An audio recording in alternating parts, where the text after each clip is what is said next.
Start. बात करेंगे computer ही, computer है क्या, है ना। जैसे तुम्हारा नाम क्या है? प्रिंस। प्रिंस। जैसे प्रिंस बेसिकली क्या है? प्रिंस एक इंग्लिश का वर्ड है। क्या है? इंग्लिश का वर्ड। वैसे कंप्यूटर भी क्या है? एक इंग्लिश का वर्ड। वर्ड है ना। इंग्लिश का कोई भी वर्ड होता है तो वो किससे बनेगा? इंग्लिश के लेटर से बनेगा। जैसे प्रिंस जो नाम है इसके अंदर कितने लेटर है? 1 2 3 4 5 6।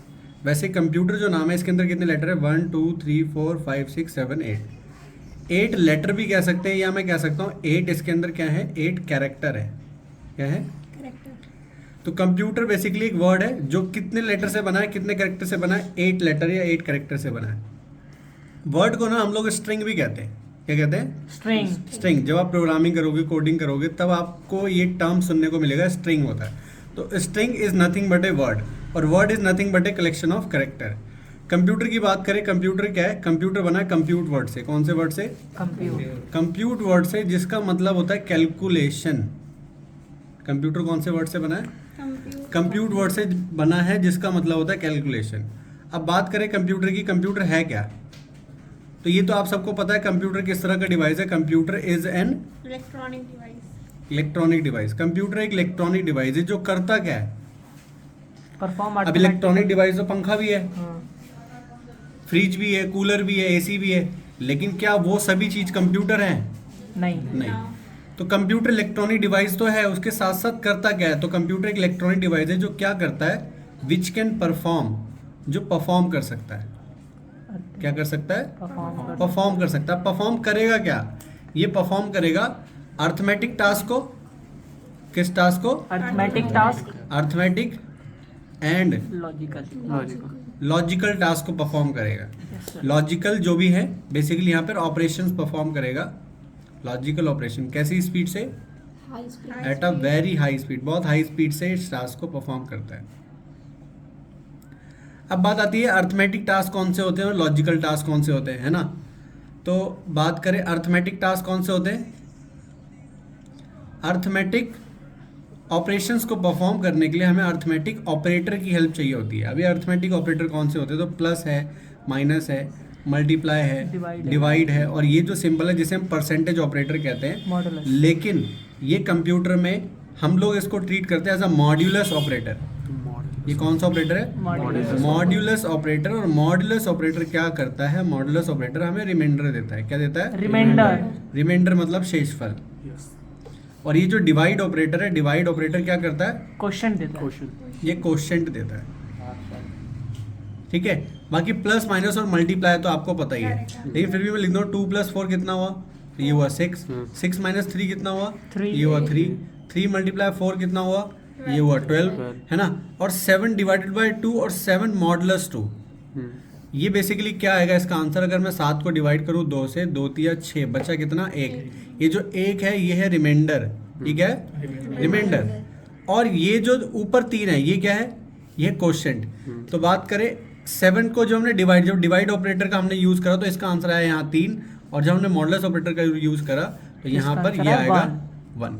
तो ये फाइनली हुआ अर्थमेटिक ऑपरेटर। तो अभी मैंने आपको बताया अर्थमेटिक टास्क के बारे में। अब बात करेंगे लॉजिकल टास्क। लॉजिकल टास्क को करने के लिए लॉजिकल ऑपरेटर की हेल्प चाहिए होती है। और लॉजिकल ऑपरेटर कौन कौन से हैं? तो लॉजिकल ऑपरेटर हमारे पास एंड, और नॉट। एंड है, और है, और नॉट है। इसको मैं आपको अभी टेक्निकल टर्म में नहीं बताऊंगा, अभी जनरल टर्म में बताऊंगा कि एंड और नॉट कैसे वर्क करते हैं। जैसे आप कोई भी पेपर देते हो तो उसमें लिखा है question number 4 and question number 5। इसका मतलब क्या है? ये भी कंपलसरी है और ये भी कंपलसरी है ना। आपको दोनों अटेम्प्ट करना पड़ेगा। अगर ये लिखा है और क्वेश्चन नंबर 4 और क्वेश्चन नंबर 5, अगर ये कर लोगे तो ये नहीं करना पड़ेगा, और ये कर लोगे तो ये नहीं करना पड़ता है। नॉट का मतलब होता है नहीं, बेसिकली अपोजिट करने का काम करता है। जैसे आपने लिखा ट्रू, तो true is not equal to false. जो ट्रू है वो फॉल्स के इक्वल नहीं है। और फॉल्स को हम ऐसे भी लिख सकते हैं नॉट ट्रू। नॉट ट्रू का मतलब भी क्या होता है?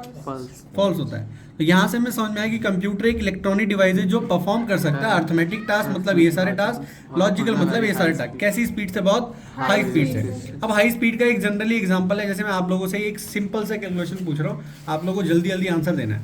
जल्दी जल्दी आंसर आप दो। 2 + 4 कितना हुआ? 6। 6 + 8? 14. 14 प्लस 19 33. 33 प्लस 198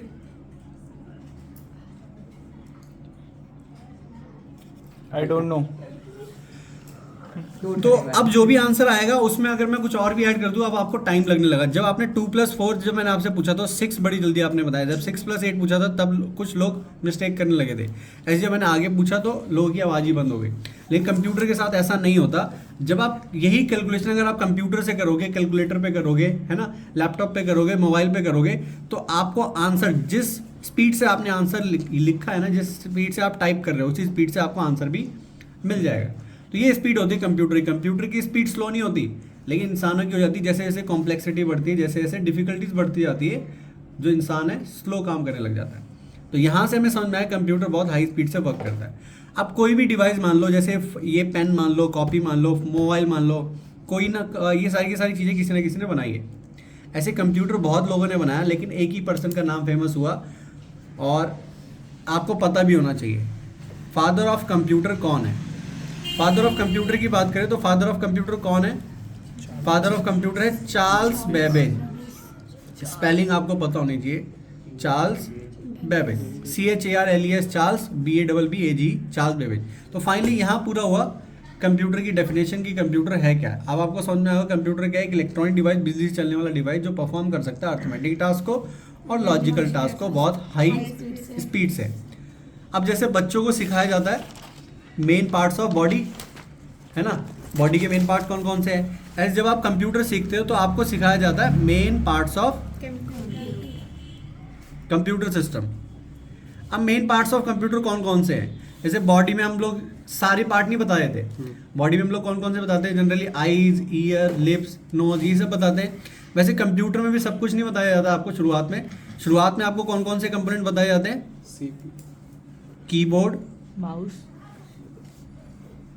माउस,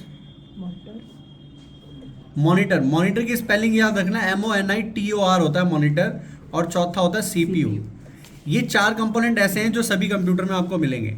और CPU की फुल फॉर्म क्या होती है? Central processing unit. Central processing unit. अब जो मैं टॉपिक आपको बताने वाला हूँ जनरली बच्चों को नहीं पता होता, लेकिन अगर आप कंप्यूटर फील्ड में अगर जाना चाहते हो तो ये टॉपिक आपको पता होना चाहिए, जो कि है लैंग्वेज। क्या है? लैंग्वेज। लैंग्वेज की बात करें तो लैंग्वेज को सिंपली भाषा में या हिंदी में हम लोग कहते हैं भाषा, है ना। कंप्यूटर की बात करें तो यहाँ पर है कंप्यूटर और यहाँ पर है यूज़र, ठीक है। यूज़र की बात करें तो यूज़र को एक लैंग्वेज समझ में आती है। वो कौन सी होती है? इंग्लिश या हिंदी। यूज़र को समझ में आती है इंग्लिश लैंग्वेज। मतलब जो यूज़र को आती है वो आती है हाई लेवल लैंग्वेज। कौन सी language? High level. High level language. High level language कैसी होती है? जो इंग्लिश की जैसी दिखती है।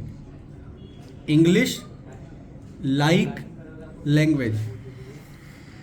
इंग्लिश लाइक लैंग्वेज को हम लोग हाई लेवल लैंग्वेज कहते हैं। लेकिन कंप्यूटर को ये लैंग्वेज समझ में नहीं आती। कंप्यूटर को जो लैंग्वेज समझ में आती है वो कौन सी है? वो है machine level language. Machine level language.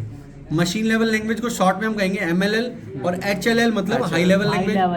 HLL high level language. Machine level language का एक और दूसरा नाम है। जैसे यहाँ पर जैसे प्रिंस था, तो प्रिंस को हो सकता है करण के नाम से बुलाते हो, है ना, घर पे। ऐसे ही मशीन लेवल लैंग्वेज का भी एक और नाम है जिसे हम कहते हैं बाइनरी लैंग्वेज। बाइनरी का मतलब होता है 2। बाइनरी का मतलब क्या होता है? 2। इसमें 2 वैल्यू होती है। कौन कौन सी? 0 और 1। 0 को हम कहते हैं फॉल्स और 1 को कहते हैं ट्रू। या 0 को हमने कह दिया ऑन और 1 को हमने कह दिया 0 को कह दिया ऑफ और 1 को कह दिया ऑन। तो इस तरह से रहता है। तो कंप्यूटर जिस लैंग्वेज को समझता है उसे हम कहते हैं मशीन लेवल लैंग्वेज। हमें जो लैंग्वेज समझ में आती है हाई लेवल लैंग्वेज, जो इंग्लिश के जैसी दिखती है आपको। और आप कीबोर्ड पे भी देखो तो इंग्लिश टाइप में लिखा होता है, इंग्लिश के सारे लेटर लिखे हैं, तो वो इसलिए लिखा है ताकि यूज़र समझ पाए। यूज़र अपनी लैंग्वेज में समझने के बाद कंप्यूटर को इंस्ट्रक्शन देता है, कंप्यूटर को कमांड देता है। तो कंप्यूटर उस चीज़ को कैसे परफॉर्म करता है? सबसे पहले ये कन्वर्ट होता है मशीन लेवल लैंग्वेज में। मशीन लेवल लैंग्वेज में कन्वर्ट होने के बाद कंप्यूटर समझता है, फिर फाइनली आपको आउटपुट देता है। इसका जनरली एग्जांपल क्या है, जैसे अगर फॉर एग्जांपल मोदी जी अगर जाते हैं किसी कंट्री में गए, फॉर एग्जांपल फ्रांस गए, अब उनको फ्रेंच लैंग्वेज तो आती नहीं है, लेकिन वहाँ का जो प्रधानमंत्री है उसको तो फ्रेंच लैंग्वेज में बताना पड़ेगा मोदी जी को।